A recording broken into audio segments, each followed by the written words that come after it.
Hello everyone, পূর্ণ educational guide চ্যানেলে তোমাদের সবাইকে স্বাগত জানাই। প্রিয় ছাত্রছাত্রীরা কেমন আছো সবাই? আশা করি সবাই ভালো আছো।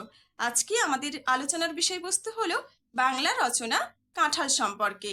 চলো তাহলে কাঁঠাল সম্পর্কে আজকের এই রচনাটি শুরু করা যাক। তোমরা ভিডিওটি স্কিপ না করে পুরো ভিডিওটি দেখতে থাকো। আশা করি ভিডিওটি তোমাদের কাছে খুবই হেল্পফুল হবে। প্রথম পয়েন্ট হিসেবে আমরা দেব ভূমিকা বা সূচনা। কাঁঠাল মিষ্টি ও খ্রিস্টাব্দ ফল। গরমকালে কাঁঠাল পাকে। এই ফল অতি সুস্বাদু। গাছে যখন কাঁঠাল পাকে তখন গন্ধে চারিদিক ম ম করতে থাকে। পরের পয়েন্ট হিসেবে আমরা দেব কাঁঠাল গাছের বিবরণ। কাঁঠাল গাছ আকারে বড় হয়। প্রায় 25 থেকে 30 হাত পর্যন্ত উঁচু হয় কাঁঠাল গাছ। সাধারণত এই গাছে পৌষ মাসে ফুল আসে। এই গাছগুলিতে প্রচুর পরিমাণে ফুল আসে ঠিকই, কিন্তু অধিকাংশ ঝরে পড়ে যায়।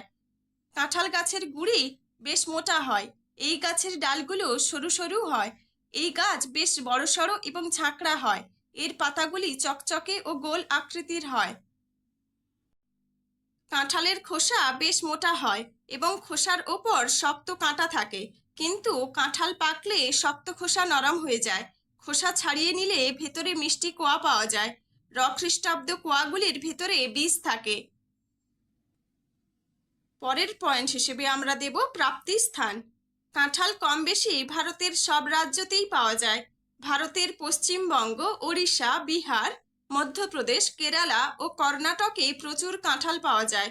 তার মধ্যে পশ্চিমবঙ্গে ও ওড়িশাতেই বেশি পরিমাণে কাঁঠাল পাওয়া যায়। পরের পয়েন্ট হিসেবে আমরা দেব কাঁঠালের উপকারিতা। কাঁঠাল গাছের গুঁড়ি থেকে জানলা দরজার ফ্রেম, নানান আসবাবপত্র তৈরি হয়, যেমন চেয়ার, টেবিল, ডেস্ক, পালঙ্ক প্রভৃতি। এঁচড় যেমন তরকারি করে খাওয়া হয়, তেমনি বীজও তরকারি করে খাওয়া যায়। এছাড়াও জ্বালানি হিসাবে কাঁঠাল পাতা ও কাঠ ব্যবহৃত হয়। উপসংহার: এই মিষ্টি ও খ্রিস্টাব্দ বহুবীজ ফলটি প্রাচীনকাল থেকেই মানবজাতির রসনা তৃপ্ত করে আসছে। ঠাকুর দেবতার পূজায়ও এই ফলটির গুরুত্ব অপরিসীম। তাই আমাদের কাছে এই বৃহৎ আয়তন খ্রিস্টাব্দ গন্ধযুক্ত ফলটির অবদান অনস্বীকার্য।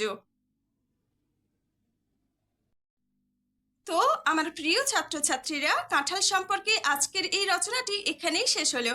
তোমরা এই রচনাটি করো। পুরো রচনাটি কেমন লাগলো অবশ্যই কমেন্ট করে জানিও। রচনাটি ভালো লাগলে আমার চ্যানেলটি সাবস্ক্রাইব করে দিও, লাইক, শেয়ার ও কমেন্ট করে দিও। আর তোমরা যদি অন্য কোনো শিক্ষামূলক ভিডিও পেতে চাও অবশ্যই কমেন্ট বক্সে কমেন্ট করে জানাও। আজকে এই পর্যন্তই। দেখা হচ্ছে পরের ক্লাসে। ভালো থেকো, সুস্থ থেকো। ভিডিওটি দেখার জন্য সবাইকে ধন্যবাদ।